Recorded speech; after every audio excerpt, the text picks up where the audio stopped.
Bonjour et bienvenue sur le site du podcast Histoire en série, créé et animé par Nicolas Charles et Johan Chanoir. Au programme, une analyse des séries d'hier, d'aujourd'hui et de demain par les spécialistes des questions mobilisées par nos shows préférés.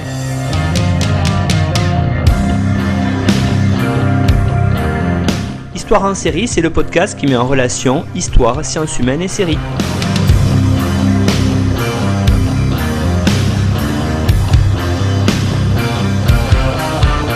Bonjour à tous, bienvenue dans Histoire en série ou Histoire en série. Aujourd'hui, on reçoit Alexandre Zoumf. Bonjour Alexandre. Bonjour. Alors Alexandre, vous êtes maître de conférences habilité à diriger les recherches en histoire contemporaine. Vous êtes spécialiste de la Russie et de l'Union soviétique. Vous êtes également un historien du cinéma et vous militez pour l'usage des sources audiovisuelles dans l'analyse historique. Je pense que là, on est tout à fait dans ce que souhaite faire Histoire en série et je vous remercie encore une fois de participer à notre podcast. Alors vous êtes notamment l'auteur d'articles sur la réception du film Octobre d'Eisenstein à sa sortie en URSS, sur la représentation de la Grande Guerre, sur les films anti-alcooliques et vous êtes aussi l'auteur d'un ouvrage sur la mise en scène de la Révolution dans le cinéma russe et soviétique. De 2018 à 2021, tout récemment, vous avez dirigé un projet européen de collecte, de numérisation et d'étude des films amateurs d'Alsace et du Bade-Württemberg. Alors, vous avez fourni une bibliographie indicative sur l'émission que l'on retrouve sur la page de notre site internet histoireensérie.com. Et aujourd'hui, en fait, Alexandre, on pourrait penser que vous auriez choisi une série ou quelque chose en rapport avec la Russie ou l'Union soviétique, mais pas du tout. On va partir pour un autre espace, en tout cas, c'est Breaking Bad. Alors peut-être nous présenter la série et nous expliquer votre choix de cette série-là. Tout à fait. Eh bien, écoutez, merci Nicolas de m'inviter à m'exprimer. Mais pourquoi j'ai choisi cette série? Tout simplement parce que c'est l'une de mes séries préférées. Je n'en ai pas consommé énormément, mais il faut dire que ça fait partie de mon top 3 avec The Wire et avec sans doute Les Sopranos, donc des séries assez longues, hein, en 6 épisodes, enfin en 6 saisons, pardon, et des séries qui tournent autour du crime et qui sont assez intenses, on va dire émotionnellement. Je pense qu'il y a ce lien-là. Des séries que j'aime parce que on prend le temps de découvrir les personnages et de les accompagner, où l'essentiel n'est pas tant le dialogue que l'atmosphère en quelque sorte. Et donc Breaking Bad parce que aussi, eh bien peut-être que je suis intéressé par le fait que le personnage central, Walter White, est un enseignant alors non pas à l'université mais en high school, c'est-à-dire au lycée aux États-Unis, mais c'est en même temps un chercheur en chimie et on le découvre au début de la première saison qui est sortie aux États-Unis en 2008, hein, en plein milieu de la crise des subprimes. On le découvre apprenant qu'il a un cancer de stade 3, donc très avancé, qu'il est quasiment pas incurable, mais presque. En gros, on lui promet une mort quasi certaine. Et ne craignant pas la mort elle-même, mais craignant de laisser sa femme qui est enceinte, leur fils handicapé, sans rien derrière lui, eh bien, il décide un peu par hasard de faire de l'argent rapidement, et cela en utilisant ses compétences de chimie qui sont extrêmement développées, car c'est un ancien chercheur qui a contribué à l'obtention par des amis à lui d'un prix Nobel. Et donc, il décide de créer de la méthamphétamine pure à 99,1%. Hein, et c'est très important ce chiffre. Il y arrive évidemment parfaitement. Il a besoin d'un aide cuisinier en quelque sorte, puisque en anglais on parle de cook, de meth. Et il choisit un ancien étudiant à lui, un ancien écolier de ce lycée, qui n'est pas très doué, mais qu'il sait pouvoir manipuler. Et donc toute la série et la transformation suit la transformation de ce médiocre et méprisé enseignant du secondaire aux États-Unis, pauvre, en baron de la drogue à la frontière avec le Mexique, dans l'État du New Mexico, à Albuquerque, qui est la capitale de cet État assez désertique, Évidemment, ceci ne va pas sans des conflits moraux, sans des conflits avec sa famille, notamment avec sa femme, qui découvre sa véritable activité dès la saison 2, avec son rapport très complexe avec son ancien élève, rapport de domination, mais ensuite rapport aussi de manipulation, rapport évidemment avec les barons de la drogue locaux, qui sont à la fois les cartels mexicains et aussi un entrepreneur nouvelle mode d'origine chilienne, Gustavo Fring, qui l'a servi d'abord et ensuite qu'il oblige Walter White à le tuer. Rapport avec le beau-frère de Walter White, qui est rien d'autre que le principal enquêteur de la DEA, c'est-à-dire de la Drug Enforcement Administration, des policiers qui enquêtent, qui ont à charge la lutte contre la drogue, et qui met 5 saisons à découvrir que c'est son propre beau-frère, à savoir donc Walter White, qui est le baron de la drogue, qui prend le nom, le pseudonyme de Heisenberg. Alors Heisenberg est devenu en quelque sorte un mème, hein, et quelque chose de très classique aux États-Unis. C'est à la fois un nom qui sonne bien, un nom de criminel qui sonne bien, qui fait peur, et en même temps, c'est un nom réel, celui d'un prix Nobel non pas de chimie, mais de physique, en 1932, et qui est célèbre pour avoir donné au public l'idée de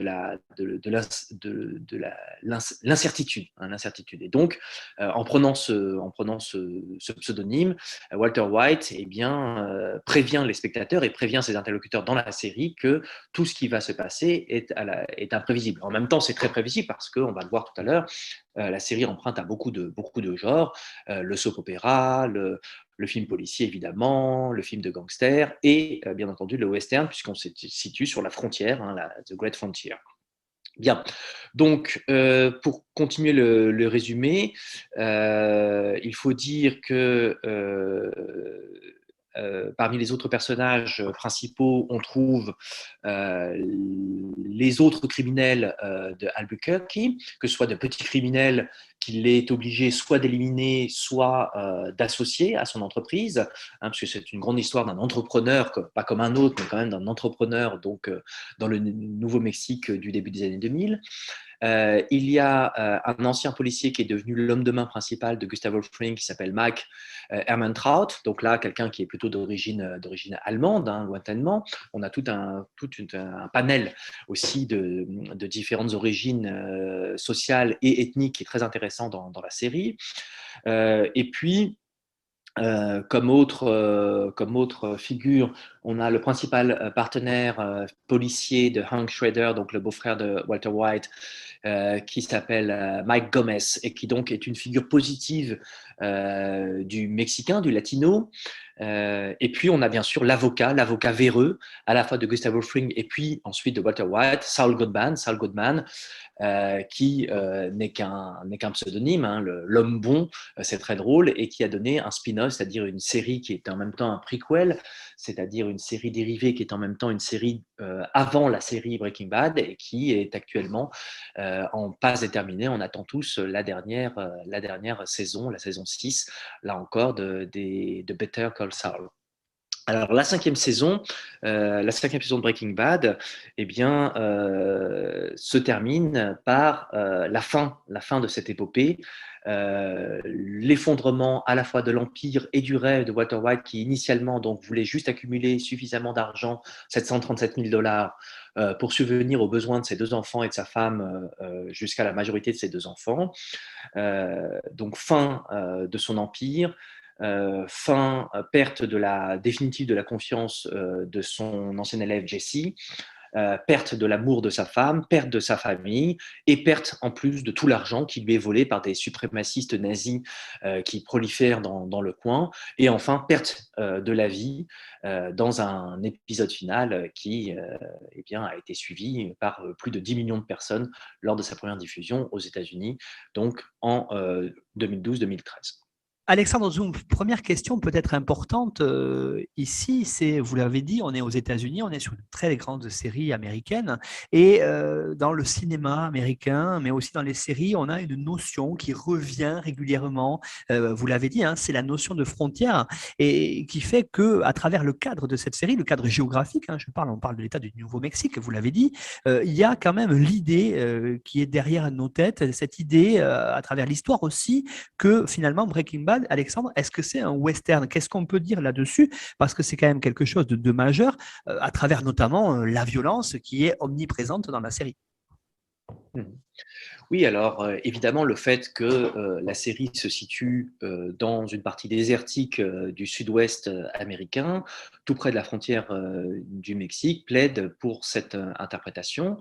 Euh, En plus, on est vraiment dans une histoire c'est le lieu à la fois le Grand Ouest américain, c'est le lieu de la liberté, le free range, c'est le lieu de toutes les possibilités pour l'homme, c'est le lieu aussi d'une grande violence notamment par les armes. Et Walter White dans Breaking Bad, eh bien, il cherche à s'établir comme l'acteur suprême euh, dans dans la lutte contre l'autre et le négatif absolu des barons de la drogue américains qui sont les cartels mexicains. Hein. Donc, il lutte tout au long de la série pour un contrôle des ressources, un contrôle des capitaux disponibles. Et donc, il essaye, c'est ce qu'on appelle aujourd'hui le nouveau western.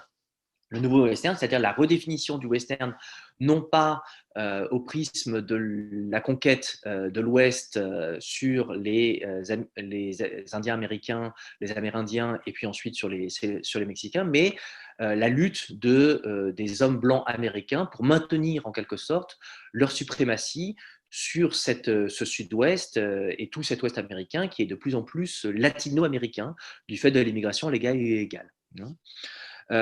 Donc, Breaking Bad n'est pas seulement du western. Hein, il faut rappeler que ça appartient à la série policière avec l'activité criminelle qui nous permet de réexaminer la nature du bien et du mal, avec le travail donc de Hank Schrader, l'agent de la DEA. C'est aussi un mélodrame assez classique, hein, avec le rôle du crime et de la violence, avec un scénario qui s'appuie sur un méchant qui se fait passer pour inoffensif, qui au départ a notre sympathique et devient un anti-héros par excellence. Et puis, c'est aussi un soap-opéra avec la narration en série qui divise donc son récit en segments. Donc, ce n'est pas un western au sens d'un long métrage, mais au sens d'un étirement dans le temps. Même s'il y a une unité spatiale, c'est un étirement dans le temps du western, avec beaucoup de cliffhangers, de renversements de personnages, des rebondissements de dernière minute. Et puis enfin, c'est un western, puisque ce qu'on trouve, c'est l'ordre légal et l'ordre illégal, c'est l'individualisme, c'est le populisme, c'est aussi l'humour qu'on trouve dans les westerns spaghetti, les questions morales autour de la poursuite de l'argent qu'on voit bien dans les films de Sergio Leone, par exemple. Et puis, il y a évidemment beaucoup d'éléments visuels, beaucoup notamment comment dire, de gros plans sur les armes, sur les objets de cette Ouest. On peut voir le camping-car qu'il y a dans la première saison, dans les tout premiers épisodes, comme étant une métaphore évidemment des charrettes des pionniers hein, qu'ils utilisent pour move forward to the west et conquérir une nouvelle vie. Il y a beaucoup de scènes d'échanges de tirs et d'échanges de tirs notamment dans le désert, que ce soit dans la première saison ou dans la dernière, notamment cette très fameuse scène dans laquelle Hank Schrader et Mike Gomez sont assassinés par les suprémacistes nazis. Et puis enfin, la famille de Walter White, donc avec sa femme Skyler, avec son fils Walt Jr., et puis leur petite fille qui naît pendant la série, eh bien, sont une famille typique américaine. Alors, à la fois une famille de ce qu'on appelle les homesteaders, c'est-à-dire ceux qui sont venus s'installer sur ces freelances, mais aussi la famille typique de la classe moyenne américaine qui a besoin de plusieurs travails, de plusieurs jobs pour vivre. Hein.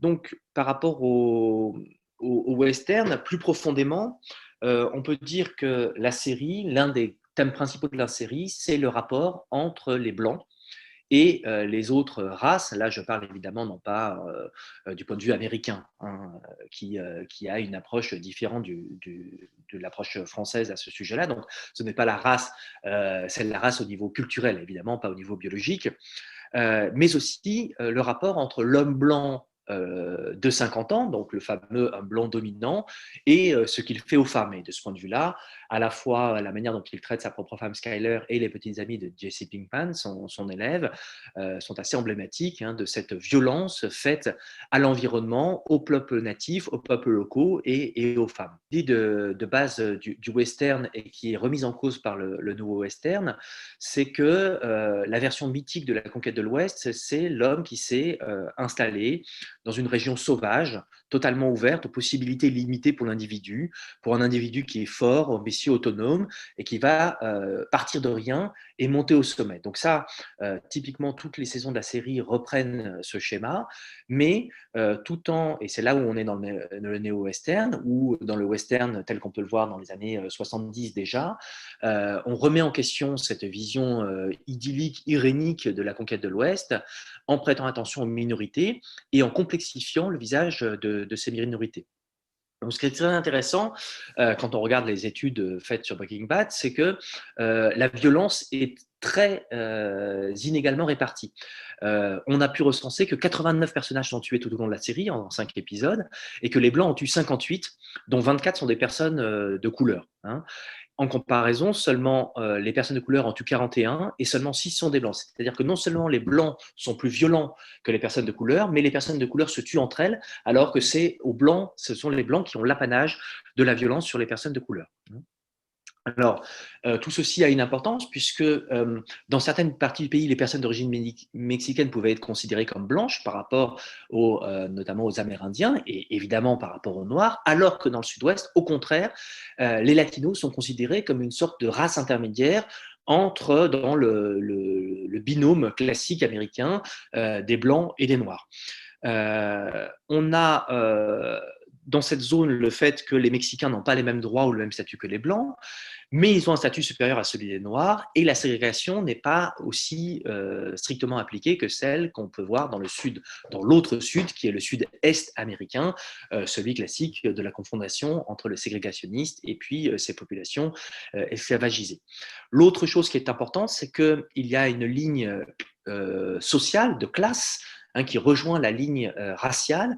Et ici, évidemment, les populations mexicaines ou les populations amérindiennes sont parmi les plus pauvres de la série, plus pauvres même que Walter White donc, et sa famille, qui sont vraiment de la middle class. Et donc, c'est que eh bien, les seuls qui sont plus riches que lui sont soit ceux qui l'ont trompé et qui ont profité de ses recherches, donc ses amis qui en plus ont des noms de juifs, hein, Leslie Schwartz, soit, donc image traditionnelle du profiteur, du banquier, CF Lehman Brothers, etc., soit les parrains de la drogue mexicains qui, eux, vivent dans des villas magnifiques avec de belles femmes en bikini, une superbe piscine et qui ont des pistolets en or, etc.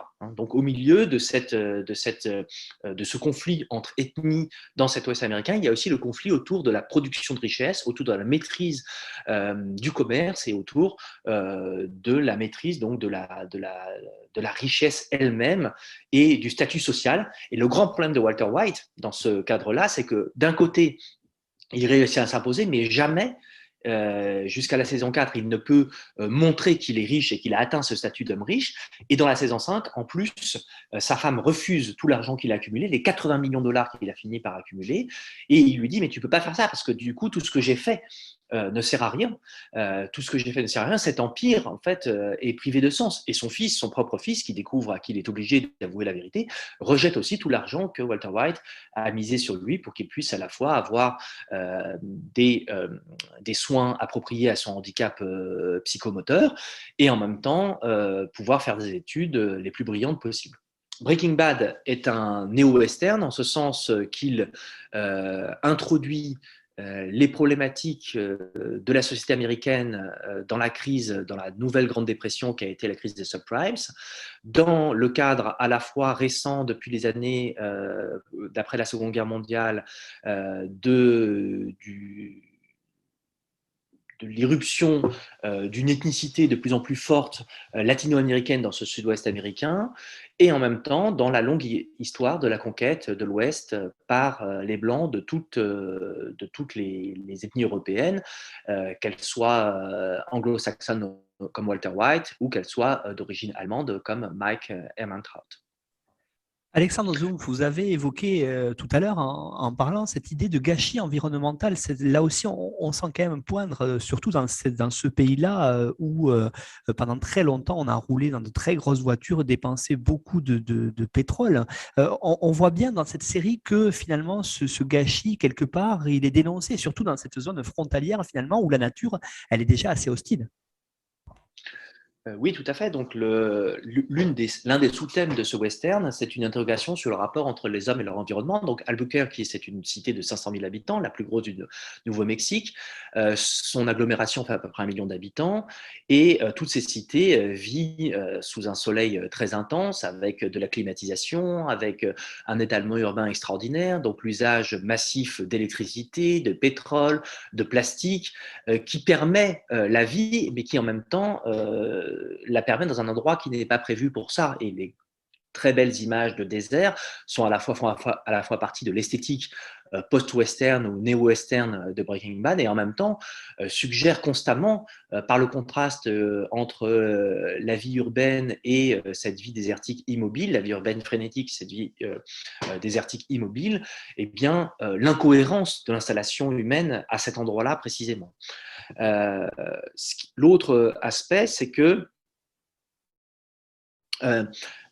cette surutilisation donc des ressources en eau, des ressources en pétrole, qui est montrée dès la casse permanente et le gâchis permanent des matériaux et des matières premières, et l'antithèse, on va dire, de l'éthique première de Walter White, qui est celle de la pureté et de la rationalité de l'exploitation scientifique de ces matières premières. Il réalise à partir de quelques éléments chimiques une méthamphétamine pure à 99,1%, mais en fait, plus son empire grandit, plus il est consommateur de son environnement, consommateur de l'environnement humain, consommateur de l'environnement naturel, jusqu'à ce que dans la saison 4 et dans la saison 5, il devienne même un exportateur de méthamphétamine grâce à une société qui a racheté l'empire de Gustavo Fring, qui est un empire de fried chicken.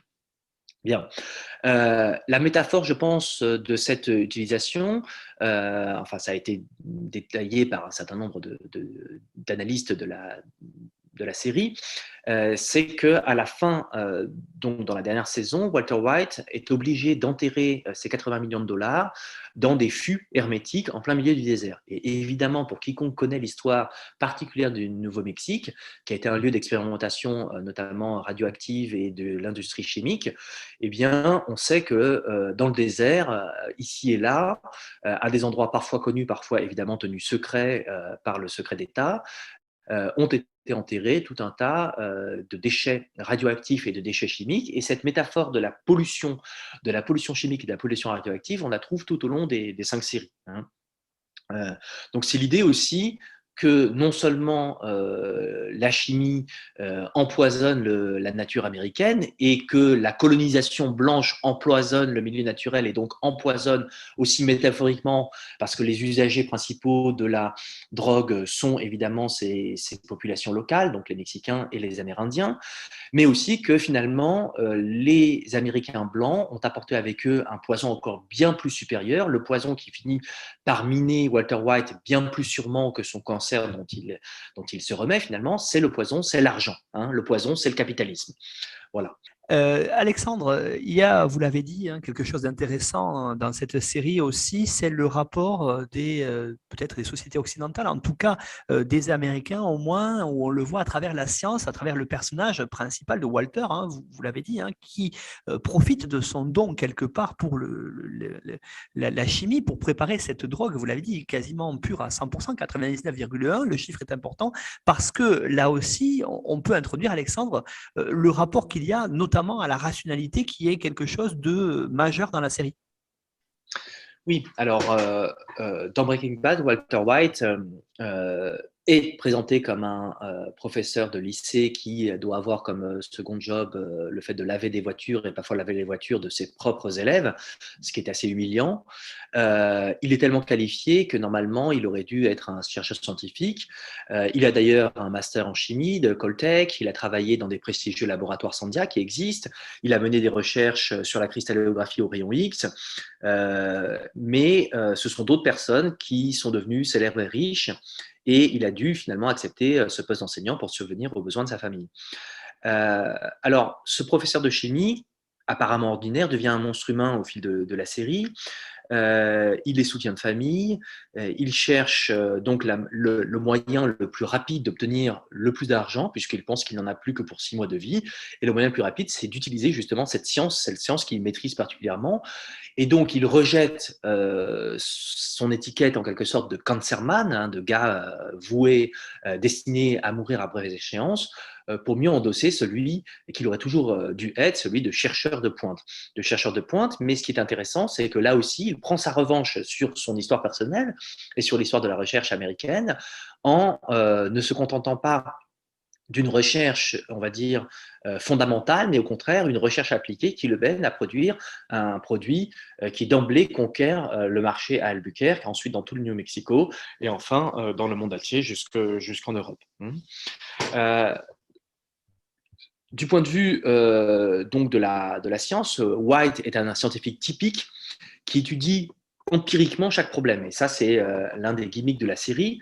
Il insiste toujours auprès des criminels qui sont très déconcertés par son personnage pour qu'ils gèrent leurs affaires avec raison et pragmatisme et non pas avec émotion. Hein. Il n'a pas de conviction religieuse.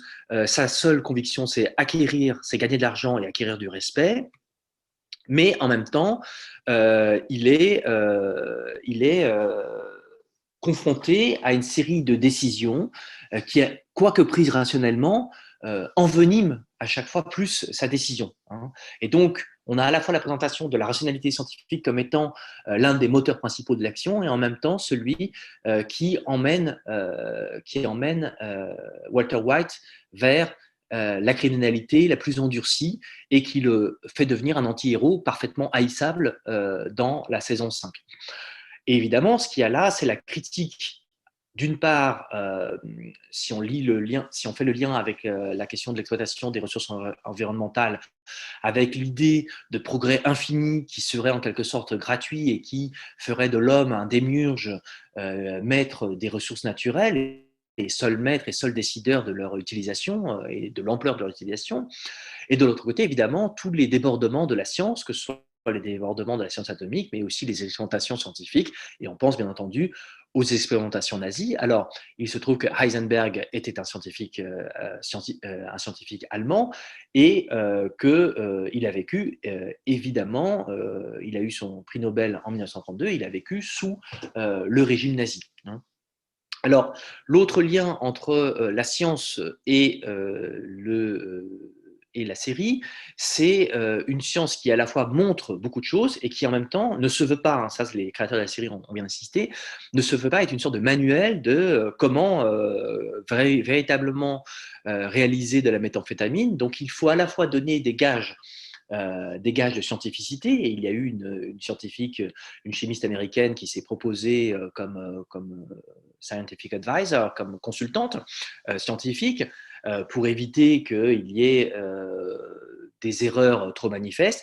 La seule fois où on n'a pas suivi son avis, dit-elle, c'est quand dans la série, on a décidé que la méthamphétamine pure ne serait pas blanche, mais serait bleue, et donc pourrait être vendue sous le nom de Blue Sky. C'est totalement faux scientifiquement, elle leur a dit, au créateur de la série, Vince Gilligan, mais ils ont tenu à maintenir cet aspect-là, car ça permet d'emblée, avant même la question de la qualité, à Walter White de distinguer son produit parmi les autres.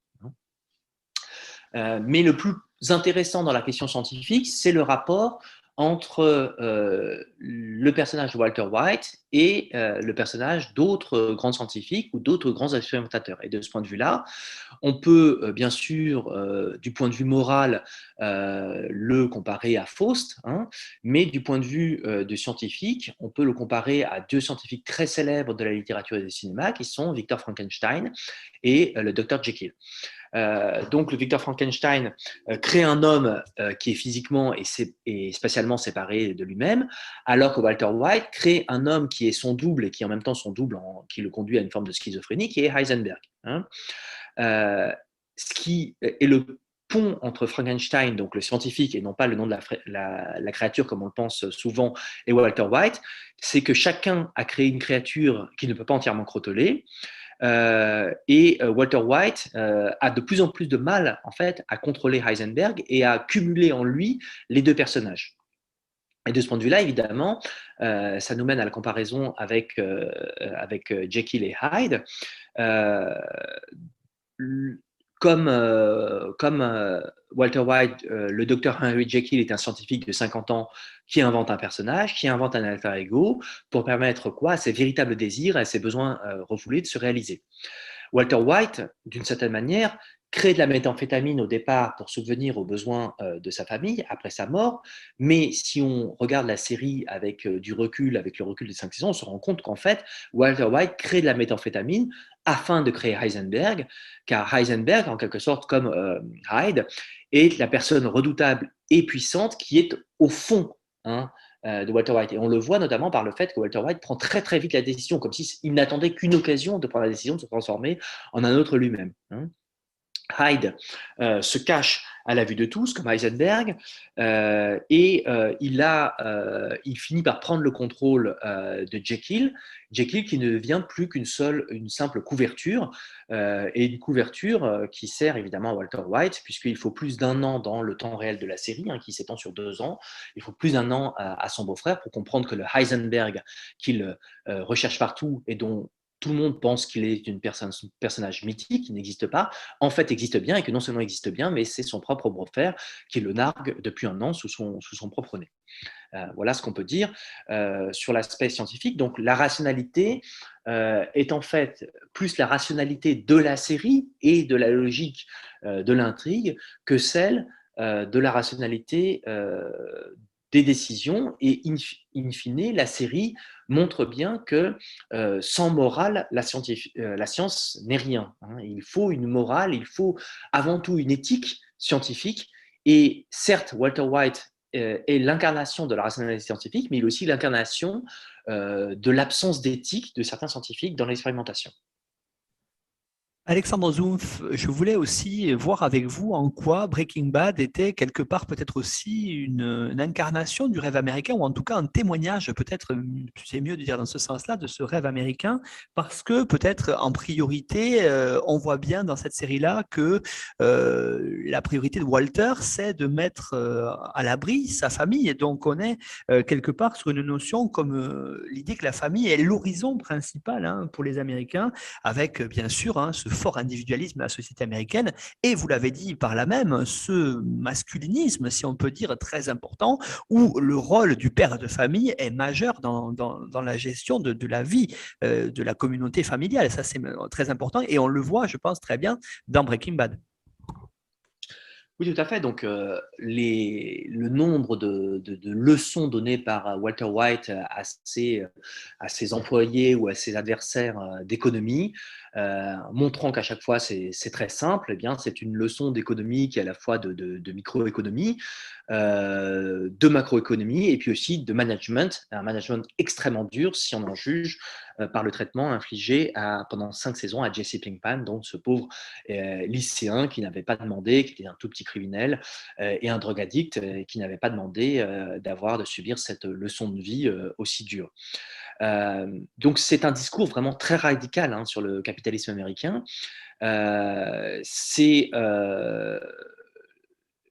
Et c'est intéressant parce que on peut là le joindre à 2 autres séries. La série The Wire, dont j'ai déjà parlé, et la série Weeds, qui sont assez différentes, puisque si dans The Wire, il s'agit de trafic de drogue, c'est le trafic de drogue et la lutte contre ce trafic par la police, et c'est une série chorale qui se passe à Baltimore, et où il y a des leçons d'économie locale et de macroéconomie. Et d'ailleurs, l'un des principaux dealers est assassiné le jour où il décide de prendre des cours dans une école de commerce, c'est assez symbolique. Dans Weeds, on a une mère de famille qui a elle aussi besoin, qui se trouve en situation de détresse économique et qui a besoin de subvenir aux besoins de sa famille, qui a besoin de soutenir sa famille et qui donc commence à vendre de l'herbe, donc on n'est pas dans la méthamphétamine. Alors que dans Breaking Bad, on est vraiment dans une Amérique beaucoup plus dévastée, celle de l'après-crise financière, où les systèmes d'assurance sont ruinés, où Walter White ne peut pas payer ses traitements, où l'école publique est désargentée, elle ne transmet rien, elle n'est pas capable de rémunérer ses enseignants, et où le gouvernement est totalement absent. Les seuls fonctionnaires qu'on voit dans toute la série, ce sont les policiers. Il n'y a pas d'élus, il n'y a pas de travailleurs sociaux. Et les seuls individus qui prospèrent dans cette Amérique de la crise post-crise subprimes, c'est d'abominables financiers qui hurlent dans le téléphone portable et dont Walter White d'ailleurs fait exploser la voiture. C'est le cas du couple Schwartz, dont la start-up a exploité les intuitions de Walter White. Et c'est évidemment les membres du cartel. Et le choix d'Albuquerque ici est assez intéressant puisque c'est une ville qui n'a pas d'histoire, qui n'a pas de centre, qui est une vaste conurbation de banlieues toutes plus sèches les unes que les autres, qui se vident et qui se remplissent au gré des crashs boursiers, des licenciements. Et donc, on est littéralement dans la description d'un système capitaliste américain en faillite, au bord de la chute finale et qui ne peut compter que sur lui-même. Donc, dans ce Grand Ouest, on l'a dit, la production de méthamphétamine, la distribution des cristaux de drogue, en fait, sont envisagées par Walter White avec sa simplicité de ses leçons d'économie, comme un retour aux formes basiques du capitalisme. On compte sur son propre talent, sur son propre savoir-faire. Il n'y a pas de seconde chance, personne ne peut vous secourir. Et du coup, on a un véritable bréviaire de l'entrepreneur. On suit étape par étape la transformation de Walter White en artisan en narcotique, la constitution d'un stock de matières premières, la constitution d'un atelier qui ensuite, donc on passe du camping-car au laboratoire, et puis au blanchiment des profits par le biais de l'avocat Saul Goldman. Et donc velléitaire autrefois, dominé, amer, Walter White, en reprenant contrôle de sa vie, en décidant enfin pour la première fois, comme il le dit, pour lui-même, il s'affirme, il se virilise. Et du coup, il devient il incarne la figure du capitalisme blanc, du capitaliste de 50 ans qui domine son environnement, qui domine l'économie et qui domine du coup aussi les classes sociales. Plus profondément, beaucoup de personnes qui ont analysé la série ont montré qu'il y a un parallèle explicite entre la rémission du cancer dont souffre Walter White et le développement de son entreprise. En quelque sorte, comme si le deal, au départ, n'est qu'une sorte de thérapie occupationnelle, et en fait, elle devient la manière par laquelle le cancer est chassé, par laquelle le cancer de la pauvreté de Walter White, le cancer de la médiocrité de Walter White est chassé, et donc, finalement, le fait de devenir entrepreneur et de construire cet empire, le fait advenir à lui-même. On pourrait beaucoup parler, mais on n'a pas trop le temps, de la question du passage de la production à la commercialisation et de la commercialisation au blanchiment, mais c'est quand même très intéressant parce qu'à chaque fois que Walter White décide de franchir un pas dans la quête de profit et donc d'outrepasser son objectif initial qui était celui de, exactement comme il a calculé très scientifiquement, 737 000 $ pour subvenir aux besoins de sa famille après sa mort, se pose un problème typique d'extension capitaliste. D'abord, le problème de la distribution et donc de l'engrangement des bénéfices de son procédé, de son invention. Et puis ensuite, la question du blanchiment. Et dans la question de ce blanchiment, il fait d'abord appel à un avocat véreux et ensuite, à cause de cet avocat véreux, il entraîne sa femme Skyler dans la question du blanchiment, littéralement en rachetant, et ce qui est ironique aussi, l'entreprise de lavage de voitures où il a travaillé autrefois, en faisant de Skyler sa gérante, et en faisant d'elle littéralement celle qui lave l'argent dans ce lavage de voiture, sauf qu'elle se plaint, elle ne peut pas laver aussi vite l'argent que lui le produit, et en même temps, on a là une répartition très très genrée des choses. Il lui dit, moi je produis l'argent, toi tu le laves, moi je suis l'homme donc qui soutient sa famille, qui provide for his family, et toi tu es la femme au foyer, même si tu travailles, en l'occurrence, elle est une comptable, hein, Skyler, et toi, tu dois rester à ta place de femme, qui est celle de laver. Donc, il y a aussi une vision, donc une vision ethnique, une vision sociale, une vision genrée de ce capitalisme américain. Et puis, ultimement, il y a la question de est-ce que le capitalisme américain, donc là, on est à l'échelle macro, est-ce que le capitalisme américain peut résister dans cette terre qui était une terre de frontières, mais qui est aussi une terre ouverte au libre-échange à la suite du traité de l'ALENA signé par Bill Clinton et ses homologues canadiens et mexicains en 1996, pardon. Est-ce que le capitalisme américain, dans un contexte de mondialisation, peut maintenir sa suprématie? Et toute la lutte de Walter White et tout le fait qu'il soit obligé de construire un empire et que pour ça il soit obligé de faire assassiner, pardon pour le spoiler, son principal concurrent, d'abord le cartel de la drogue mexicain et ensuite l'entrepreneur chilien donc d'un autre pays qui n'est pas connu pour son trafic de drogue, à savoir Gustavo Fring, montre que le capitalisme américain dans le monde actuel, pour survivre, doit employer les moyens les plus violents. Mais en même temps, il doit aussi employer les ruses des multinationales, et c'est là qu'il se sert de la multinationale allemande, Madrigal, qui est une multinationale qui a racheté la branche tout à fait autosuffisante et tout à fait rentable de Gustavo Fring, l'activité tout à fait rentable de Gustavo Frings, à savoir sa vente de sa franchise de poulet frit, Los Pollos Hermanos, qui d'ailleurs a été créé depuis dans la vraie vie dans certaines villes du Nouveau-Mexique. Et donc la leçon d'économie, cette leçon d'économie, eh bien, c'est l'idée que non seulement on doit être à la fois, on doit intégrer verticalement et horizontalement toutes les étapes de la production de la commercialisation, mais aussi qu'on doit jouer des possibilités infinies offertes par la mondialisation de l'économie pour maintenir sa suprématie en appliquant la règle de base du capitalisme, qui est que pour grandir, il faut étouffer les autres et il faut rendre toujours plus aride le terreau sur lequel ils peuvent prospérer. J'aurais aimé qu'on évoque maintenant, si vous voulez bien, la notion peut-être de rapport à la maladie, hein, puisque vous l'avez évoqué avec nous. Il y a cette idée, effectivement, que le point de départ de toute l'histoire, c'est le cancer de Walter. Il y a cette idée-là, mais il y a aussi le handicap de son fils quelque part. Donc, à travers Breaking Bad, peut-être, Alexandre, qu'est-ce qu'on peut dire aujourd'hui, en tout cas, du rapport des Américains à ce qui peut être considéré comme la normalité ou la normalité avec un apostrophe, hein, c'est-à-dire le fait de ce qui peut être différent par rapport à la maladie, justement, vous l'avez dit, dans cette middle class qui finalement souffre au niveau économique, vous venez de nous le démontrer, et donc est aussi quelque part victime du système de santé américain. Oui, tout à fait. Alors, c'est vrai que c'est un aspect qui m'avait pas trop frappé quand j'ai regardé la série. Donc maintenant, il y a plus de 10 ans, quoique non, je l'ai regardé avec un petit peu de décalage. J'ai dû rattraper en cours de route.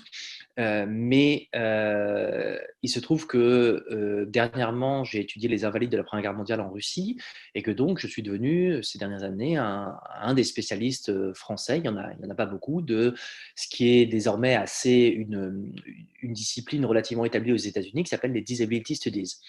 Et donc ma sensibilité au corps, ma sensibilité à la norme, eh bien, s'est affûtée et du coup, j'ai été très intéressé de trouver qu'un certain nombre de personnes ayant étudié Breaking Bad eh bien, avaient pointé l'importance de la question de la santé et surtout de la question de la norme et du handicap. Donc, rappelons que quasiment tous les principaux protagonistes, d'une manière ou d'une autre, ont ce que les Américains appellent a condition, c'est-à-dire souffrent d'un problème médical majeur, que ce soit donc Walter White qui donc a un cancer en phase terminale, que ce soit sa femme qui en fait n'arrive pas à s'arrêter de boire et de fumer même quand elle est enceinte, que ce soit donc leur fils aîné Walt Junior qui donc a une maladie, une dégénérescence du cerveau qui a des conséquences notamment sur sa diction et sur son mode de déplacement, que ce soit Hank Schrader, donc le beau-frère, qui lui, bon, c'est un peu plus voilé, mais il a des problèmes. Il souffre de PTSD en fait, hein, de syndrome post-traumatique. Sa femme est une kleptomane qui n'arrive pas à se faire soigner et donc qu'il doit protéger en tant que policier. L'un des principaux chefs du cartel, Hector Salamanca, est dans une chaise roulante.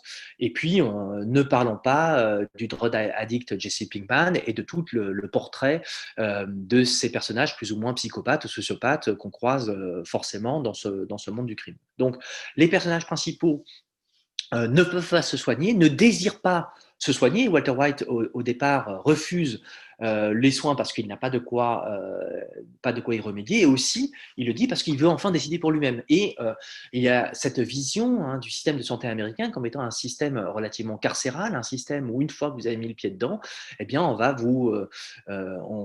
peut-être vous rendre la santé. Et encore, c'est pas sûr, mais ce qui est sûr, c'est qu'on va vous ruiner. Donc, chacun des personnages a un corps qu'on va dire indiscipliné ou peu fiable, et chacun lutte pour garder le contrôle de son corps, tout en présentant une apparence publique de contrôle. Et ça, c'est très, très révélateur de la place du handicap et des personnes en situation de handicap dans la société contemporaine, qu'elle soit américaine ou encore pire française, parce qu'encore, heureusement, aux États-Unis, il y a une politique d'affirmative action qu'il n'y a pas du tout en France, de l'idée qu'il faut, pour avoir sa place dans la société, malgré tout, il faut en partie nier son handicap, conserver une certaine apparence de handicap. C'est pour ça que Skyler, notamment, se cache pour fumer et pour boire. C'est pour ça que Walter Junior, avec son discours bégayé, eh bien, ne peut pas être un personnage tout à fait à part entière parce qu'à chaque fois qu'il s'énerve, eh bien, il perd la parole. Et ça, c'est la métaphore un peu de la situation des personnes en situation de handicap aux États-Unis. Donc, il y a ce thème du contrôle corporel. Il y a des bons corps qui sont les corps contrôlés et des mauvais corps qui sont des corps incontrôlés et désordonnés, qui sont des corps effrayants et mauvais. Il y a le fait que les personnes handicapées sont exclues de nombreux domaines de la vie publique. C'est le premier thème. Le deuxième thème, la normalité. C'est l'effet qu'on doit dissimuler la déficience, qu'on doit faire tous ces efforts, et donc des efforts encore plus forts que ceux qui n'ont pas de handicap, parce qu'on souffre physiquement pour le faire, pour masquer son handicap, pour apparaître normal, pour atteindre et maintenir cette normalité, et ne pas être normal, eh bien, c'est une source d'anxiété énorme pour la plupart des personnages. Et évidemment, les deux sont liés aussi avec la perception de la maladie, la perception de la mort, qui hante littéralement toute la série. Et ça, c'est des tabous très très forts et des tabous qui sont questionnés en permanence dans les 5 saisons. Et enfin, le troisième thème, eh bien, c'est celui qu'il faut accepter finalement. Il y a une réconciliation, il faudrait accepter, c'est probablement l'une des leçons profondes de la saison. Il faut accepter que les corps humains sont fragiles, qui sont sujets aux maladies, qui sont sujets aux accidents, qui sont sujets aux déficiences, qui sont finalement destinés à mourir, et que l'argument, eh bien, c'est qu'il faut vivre une meilleure vie, vivre pour être une meilleure personne, non pas en étant plus riche, au sens de Walter White, donc plus riche d'argent, mais plus riche émotionnellement, plus riche moralement. Et qu'on devrait moins se préoccuper de normalité, moins se préoccuper de s'intégrer dans la société que de s'accepter soi-même, et que d'accepter, de faire accepter aux autres que les corps déficients, effrayants, anormaux ou non normaux, hors de la normalité, extraordinaire, disent les Américains aussi en insistant sur le tiret, eh bien, font partie de ces sociétés, et que leur intégration est le gage d'une réelle démocratie et d'une réelle pacification d'une société extraordinairement violente. Et donc, par le fait que Walter White n'accepte pas son anormalité, ou au contraire qu'il laisse son anormalité prendre le pas sur sa normalité, évidemment, et qu'il devienne donc un monstre, eh bien, il assène à son corps défendant et au prix de sa propre vie cette leçon. On en arrive maintenant, Alexandre, à la fin de cette émission. Alors peut-être pour nos auditeurs, qu'est-ce que finalement on peut dire en conclusion? Qu'est-ce qu'on retient essentiellement de la série Breaking Bad? Alors, la série Breaking Bad est une série particulièrement intense. Il faut avoir presque autant de nerfs que Walter White pour la voir, mais c'est une série absolument admirable en ce sens que elle est à la fois un produit esthétique particulièrement réussi. On n'a pas eu le temps de parler de l'esthétique visuelle, du rapport entre la musique, les bruitages, le silence et les images, qui a beaucoup innové aussi du point de vue de l'usage des gros plans, qui donc a été assez imité. C'est une série qui, du point de vue de l'intrigue, tient parfaitement la route.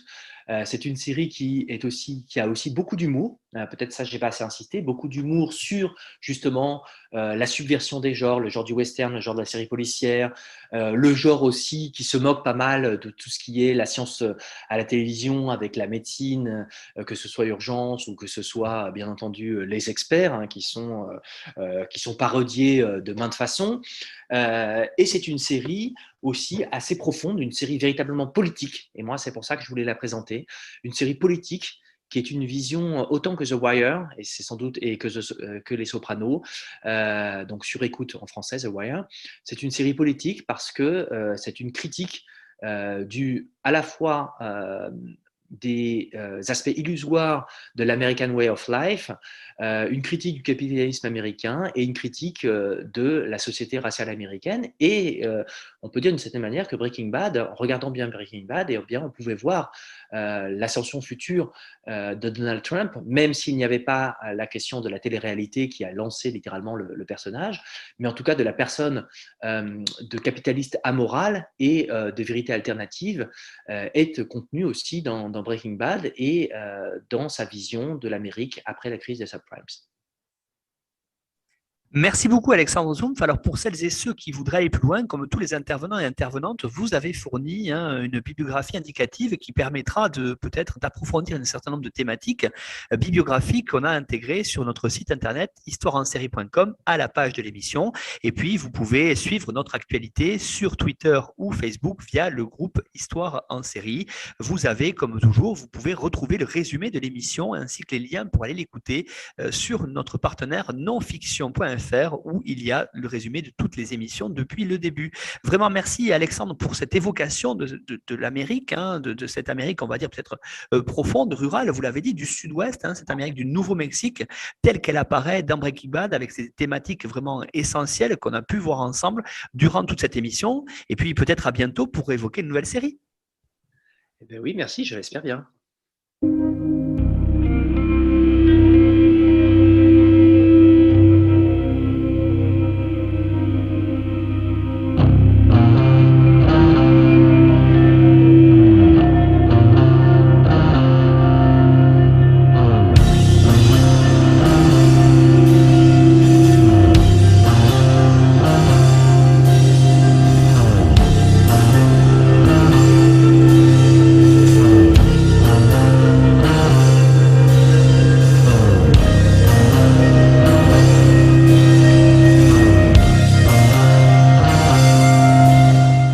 Retrouvez-nous sur Twitter @HistoireEnSérie pour connaître le programme à venir ainsi que des conseils bibliographiques.